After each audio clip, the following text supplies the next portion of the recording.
It was one of those days when the sky was covered with thick clouds, a light drizzle was falling, and a strange sweet scent floated in the air.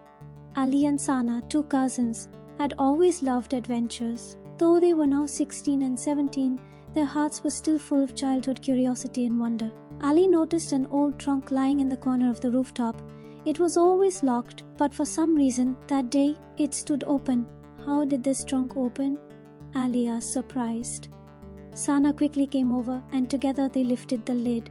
Inside was a shimmering, ancient-looking door, but oddly it was just a door standing alone, with nothing behind it. How did this door get here? And why is it glowing? Sana asked, touching it gently. The moment they touched the door, the world began to spin. Within seconds, they found themselves in a strange, magical forest. This world was like nothing they'd ever seen. Trees could talk, stones could laugh, and colorful birds sang poems. A round little dwarf with a red nose walked up to them and said, "Welcome. You're the ones we've been waiting for." Ali and Sana were stunned. "Waiting? For what?" The dwarf replied, "A dark sorcerer named Zelhak has come to our world. He's turning everything black and lifeless. Rivers are drying, scents are vanishing. Only you two can stop him." "Us? But how?" they both asked. "You must pass 3 magical trials. Only then can Zelhak's power be broken." They were taken to a cave where 4 torches burned and words were written on the wall. To defeat darkness, choose the light of truth. 4 paths lay before them, but only one was correct. The others were full of darkness. Sana closed her eyes and listened to her heart. "Ali, there's slightly more light on the right side. Maybe that's the right path." Ali nodded, and they took that path. It was indeed the correct one. Light filled the cave. Next, they came across a river with a fragile wooden bridge. The dwarf said, "Only those who trust their partner can cross this bridge." The planks moved beneath their feet, and only one person could cross at a time.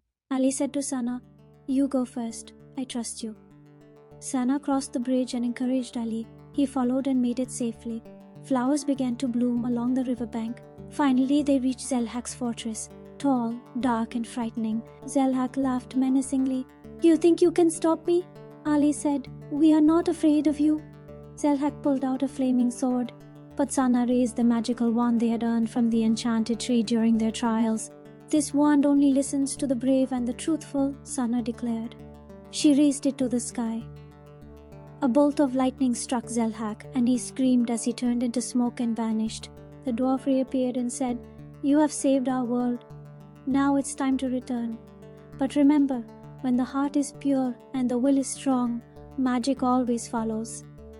"And do you know what real magic is?" "What?" They both asked together. "Real magic is the power and courage inside you. With it you can conquer any enemy and reach any goal. Magic's other name is self-belief." Ali and Sana stepped back through the door, and in a blink, they were back on the rooftop. The rain, the clouds, the old trunk, it was all the same, but the trunk was now closed. Sana looked at Ali and smiled. Was it all just a dream? Ali looked up at the sky. A single star sparkled brightly. "No, it was real.